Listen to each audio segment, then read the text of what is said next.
Allow me to pass my condolence to the people of Uganda, especially Kawempe constituency,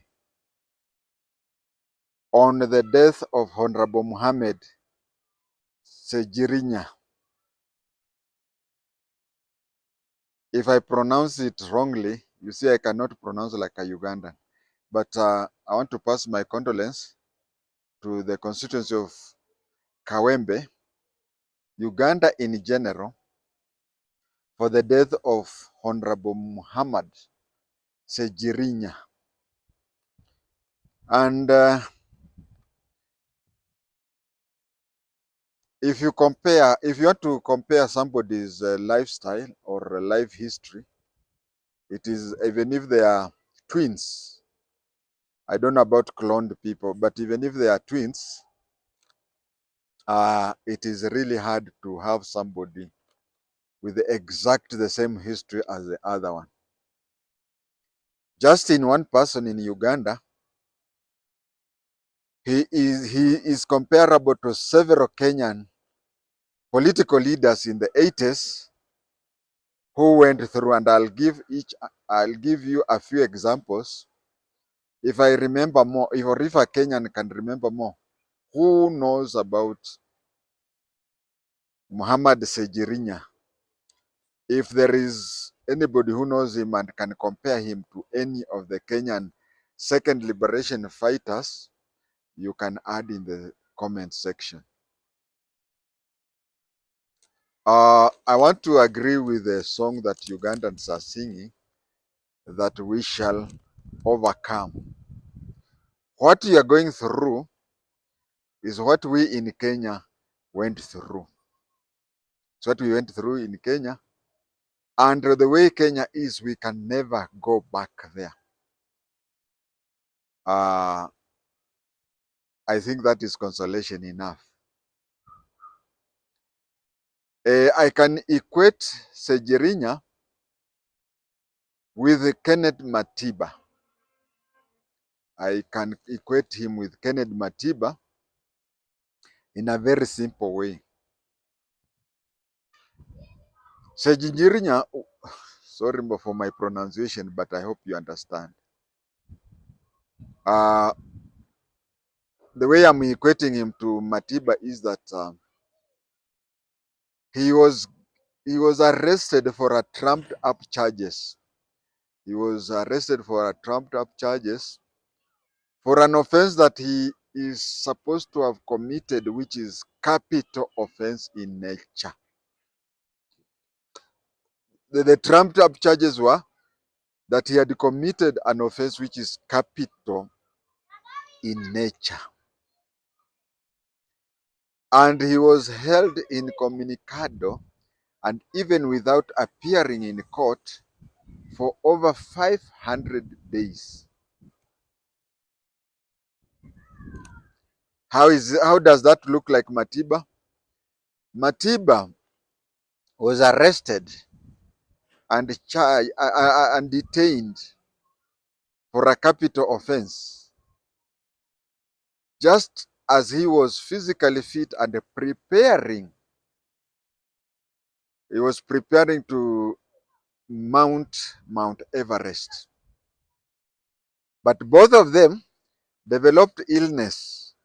Both of them developed illness while detained incommunicado for several 500 days. That is years, isn't it?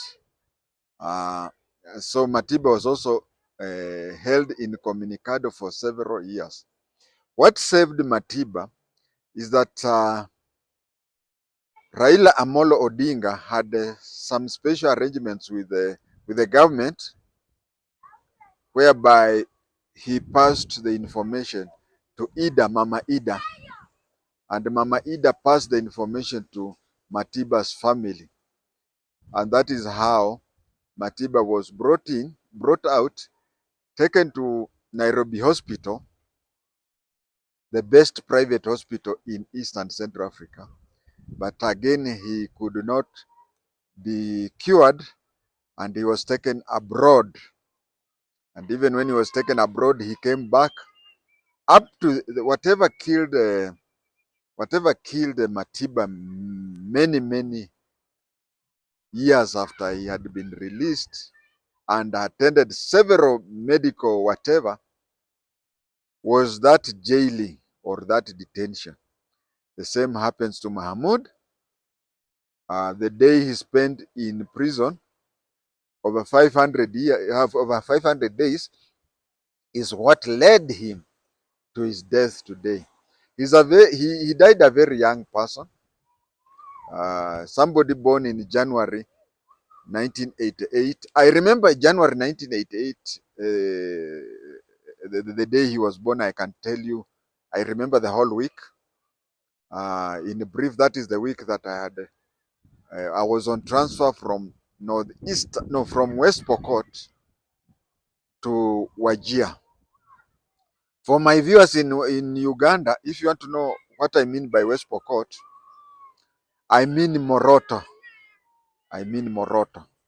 Because if you go eastwards from Moroto, if you go eastwards from Moroto into Kenya, the place you will get is West Pokot, a place called Nawiyapong. That is where I was, and I had asked for transfer to go to Wajir that first week of 1988 when he was born. He has died a very young person, and I can say he has been killed while he's still a young person by Museveni. Matiba was incarcerated by a dictator while very healthy. So that is the similarities between him and Matiba. We can also say that if the sickness, because from where I'm seated, we can say anybody can be sick at any time. Matiba may have been sickness which has no relationship to this, to being detained, and same to Mohammed. SSEGIRINYA was also sick, and you could say that the sickness maybe could be normal and whatever. But in both cases, their illness, there was a delay in treating them. So when you delay, even if you take them to Nairobi hospital or you take them abroad for medication, it is too little, too late. I can also equate SSEGIRINYA with Andrew Ngumba. I can equate SSEGIRINYA with Andrew Ngumba. Andrew Ngumba saw that most of the banks in Kenya was started for rich people. I remember those days they placed so many conditions for you to open a bank account in Kenya. You had to have a guarantor to send you there. The guarantor had to have a very good bank statement, and you are compelled that your bank account has to be active. If it stayed dormant for quite a long time, they would terminate it. They used to give some, and if you wanted a loan, they had to give you conditions that would be very tough for you. So Andrew Ngumba started what was then called Urban Rural Credit Facility. You know, those days starting a bank was hard. So many people, even today's Equity Bank started off as a credit facility. So he started that, and the dictator saw that this is a way of empowering poor people, and that is how Andrew Ngumba fell into problems. And yes, Andrew Ngumba ran to Sweden. You see, SSEGIRINYA can also be equated to Andrew Ngumba. SSEGIRINYA started these red boxes where he encouraged peasants, where he said that if you make so much money per day, you take a fraction of it and place it in that box. When you place in that box and the box fills up, then you take it to the bank. Dictators Dictators don't want people who empower people. Or even if you empower people, dictators usually think that you're trying to uh, uplift your popularity with an intention of overthrowing the dictator. So Segrinya's red box could be equated to or be similar to Ngumba's Royal Urban Credit. And also, Segrinya can also be equated to a politician in Kenya whom, Segrinya, if you could listen to the English that he used to talk, you can equate him to a Kenyan politician who is no longer there, called Kalembendile. Kalembendile. When Kalembendile could speak in English, for the few occasions that he used to speak English, you can equate that. Segrinya could also be equated to a person. He was a man of the people.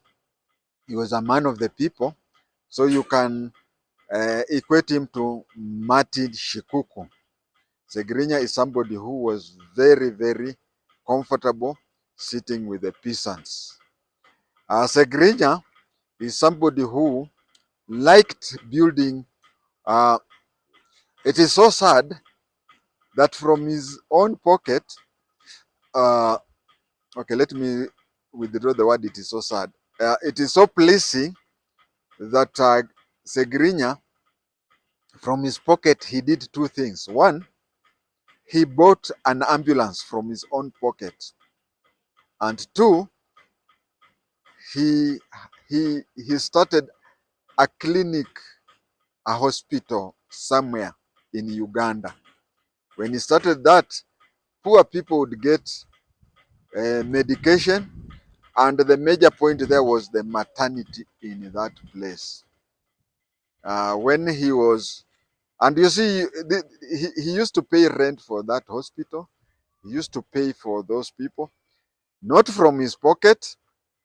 What he used to do is that he used to run a podcast. He used to run a podcast whereby those who are interested in whatever he was doing, they would send some money. They would send some money where he would pay for the rent for the hospital, and he would even pay the workers there, which made the people in his place have almost free medication. That one I can compare him to J.M. Karaoke. J.M. Karaoke, right now in Nyandarua, you have an hospital called J.M. Karaoke Memorial Hospital. J.M. Karaoke did a lot of did a lot of money looking for, going here and there, trying to, raising. He raised money for that hospital to be started. Although, of course, later it was taken by the government, which is okay, because if the government doesn't take it, it will happen to what happened to Segrinya's hospital in Uganda. When Segrinya was placed in behind bars for 500 days, and he could not organize for employees to get money, he could not organize for employees to get money, he could not organize for rent for that place and whatever. The hospital was closed up, and it is now doing other facilities other than treatment of people. He also, from his own pocket or his own connection, he bought an ambulance, and people from that area used that ambulance free. If I remember, if I can connect that hospital he made with the hospital J.M. Karaoke Memorial Hospital in Nyandarua in Kenya. We in Kenya, or people in Nyandarua, were lucky that the hospital that was taken over by the government, and it is one of the biggest hospitals in Kenya. If the one Segirinya had started, if it were to be taken over by the Ugandan government, maybe it would have even been still going on, but it is not there. But the ambulance is there. The problem with the ambulance, buildings last forever, but ambulances don't stay for long. And if you see all the MPs I've mentioned that are similar to him were MPs from the opposition. So he was also from the opposition MP. I would only tell Joel. Many people don't know his real name. His name is Joel. In Bantu, Joel is pronounced as in various ways, but one way of pronouncing Joel is Yoweri. Yoweri actually is Joel. I would only tell Yoweri, you can kill everybody now, but you cannot kill the country. Uganda one day shall overcome.